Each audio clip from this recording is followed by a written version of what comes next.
बच्चों, JEE main का paper आने वाला है और आई होप कि आपकी प्रिपरेशन भी बहुत अच्छी हुई होगी और आप सब लोग कंटिन्यूअसली मॉक टेस्ट दे रहे होंगे, क्योंकि इस टाइम पे तो एकदम मॉक टेस्ट की बहार लगी होती है ना। बहुत सारे मॉक टेस्ट हो रहे होते हैं।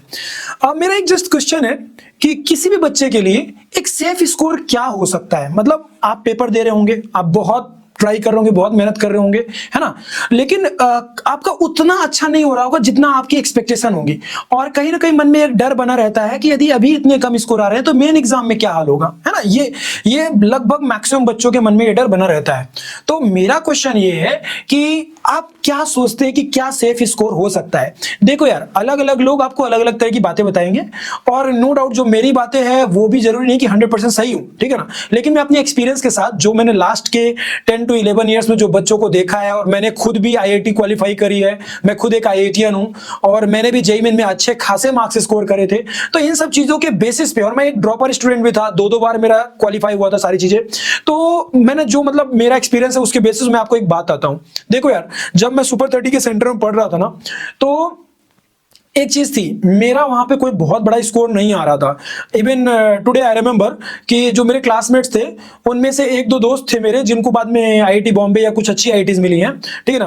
वो मतलब they were in some category ranks, okay, मतलब एससी एसटी कैटेगरीज थे वो लोग। तो ऐसा था कि उनका जब स्कोर आता था तो मेन एग्जाम में मैंने देखा है कि 200 230, उस टाइम पे 360 का पेपर आता था, है ना। और मेरे कई बार ऐसा हुआ 17 20 21 25 या फिर 30 40, और मुझे आज भी याद है कि 117 नंबर मेरे हाईएस्ट गए थे, या 117 120 के आसपास कुछ। तो मतलब इट्स लाइक कि अभी एग्जैक्ट नहीं याद आ रहा, लेकिन बहुत ज्यादा इतने कोई मार्क्स नहीं आ रहे थे मेरे। मतलब मैं कहना चाहूं तो मैं ये बोल सकता हूं कि इतने कम स्कोर आ रहे थे कि जनरल कैटेगरी पे मुझे सीट भी नहीं मिलनी चाहिए थी, है ना। मतलब कोई एक्सपेक्टेशन ही नहीं थी। लेकिन मैं कभी भी कॉन्फिडेंस वाइज लो नहीं हुआ, या फिर मुझे कभी ये नहीं लगा कि मेरे कम स्कोर आ रहे हैं। अब बता रहा हूं कारण क्या है।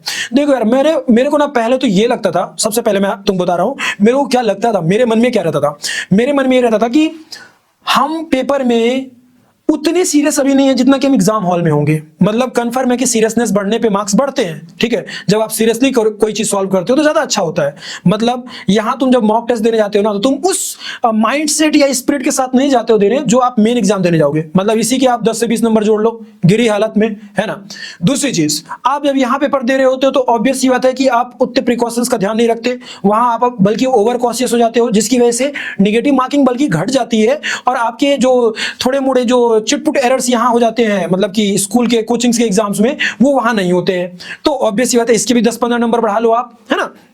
उसके अलावा जो कोचिंग से मॉक टेस्ट होते हैं, ये जो टेस्ट सीरीज बनाई जाती हैं, वो जानबूझ के क्या करते हैं वो लोग, वो बहुत सारे क्वेश्चंस को टफ डालते हैं, उसमें जानबूझ के क्वेश्चन टफ डाले जाते हैं और ज्यादा से ज्यादा वेरिएशन कवर किए जाते हैं, ये दिखाने के लिए कि गलती से कल यदि क्वेश्चन फंस जाए तो हम रोला काट सके कि भैया देखो हमारी टेस्ट सीरीज से पूरा का पूरा पेपर बनाया गया है। और मैं एक बात सच बताऊं, तुम जब जेईई मेन का पेपर, एक्चुअल जेईई मेन का पेपर कंपेयर करोगे ना, तो उससे कहीं फार बेटर कंडीशंस पे आता है। मतलब ये समझ लो कि well balanced as well as ज्यादा इजी आता है इन कंपैरिजन टू कोचिंग्स के मॉक टेस्ट से। तो ऑब्वियस सी बात है कि वो पेपर इजी हो गया है, आप तैयारी बहुत टफ चीज के लिए की हो, बल्कि इजी चीजें एग्जाम में आई हैं, तो 10-20 नंबर तो इसके भी बढ़ने पक्के हैं। तो मतलब आप ये मान के चलो कि मेन एग्जाम में 60-70 नंबर तो जनरली बच्चों के बढ़ जाते हैं, ठीक है, यदि कोई जेन्युइनली तैयारी करके आया है तो। सो अभी देखो यार, मैं ये मानता हूं कि यदि मैं एक जनरल कैटेगरी के पॉइंट ऑफ व्यू से बोलूं, एक जनरल बोलूं मैं, ठीक है ना, सामान्य तरीके से मैं बात करूं, तो मेरा ये मानना है कि आप यदि आउट ऑफ 300 यदि 100 मार्क्स टच कर रहे हैं, 90 मार्क्स टच कर रहे हैं, 80 मार्क्स टच कर रहे हैं, तो मेरा विश्वास मानिए आप कहीं ना कहीं एनआईटी तक पहुंचने की दम रख रहे हैं with the help of home state quota, है ना। जो भी आपका होम स्टेट होगा उसमें आप आसानी से उन पर्टिकुलर लेवल पे पहुंच सकते हैं जहां आपकी एक्सपेक्टेशन है।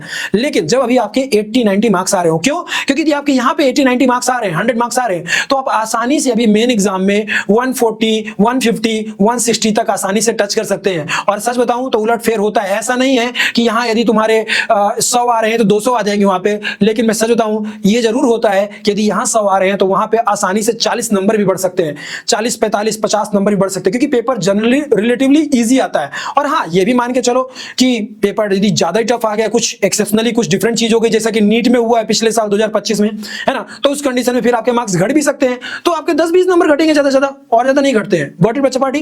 तो मेरा ये मानना है कि किसी बच्चे के लिए मैं ओपनली बोलूंगा कि आपको यदि 100 के आसपास आप पहुंच रहे हो जेईई मेन में, तो आप एकदम खुश रहो, एकदम बिंदास होकर पेपर देने जाओ। यदि आपके 80-90 नंबर हैं तो अभी भी आप थोड़ा सा कुछ स्पेसिफिक चैप्टर्स पे काम करके, ऑर्गेनिक या फिर आप एरर, डायमेंशनलेसिस, है ना, इन सब चीजों पे, बेसिक चीजों पे काम कर करके, Young's double slit experiment, EM wave, इन सब चीजों पे काम करके अपना स्कोर अभी भी आप बढ़ा सकते हैं। और एग्जाम में पहुंचने से पहले ट्राई करिए कि आप यहीं पे 100 नंबर का जो एक पर्टिकुलर बैरियर है वो जरूर क्रॉस कर ले आउट ऑफ 300। देखिए यदि 360 का पेपर होता तो मैं 120, 130 की बातें कर रहा होता, लेकिन 100 मार्क्स के लगभग तो आपको पहुंचना चाहिए। That is a kind of safe score, मैं मानता हूं। ठीक है, मैं आपको खुश करने के लिए सेफ स्कोर 60 है, 70 भी बोल देता लाइक्स पाने के लिए, लेकिन जनरली वो सेफ स्कोर तो नहीं है। और मैं ये भी बोलना चाहूंगा कि मैं ये भी नहीं बोलूंगा कि 150 आना चाहिए तभी जाके अच्छा करोगे, क्योंकि ऐसा भी नहीं है। आसानी से आप वहां मार्क्स इंप्रूव अभी भी कर सकते हो। ओके बच्चा पार्टी, आई होप कि आपको मेरी सारी बातें समझ में आई होंगी। यदि अच्छा लगा हो तो चैनल को सब्सक्राइब कर लीजिएगा, क्योंकि आईआईटी जेईई से रिलेटेड या जेईई मेन से रिलेटेड आपको यहाँ पे बहुत सारी चीजें मिलने वाली हैं आने वाले अपकमिंग डेज में। सो बच्चा पार्टी सब्सक्राइब करिए अभी के अभी। वीडियो अच्छी लगी हो तो लाइक करिएगा, दोस्तों के साथ शेयर भी कर सकते हैं। थैंक यू बच्चा पार्टी, टेक केयर।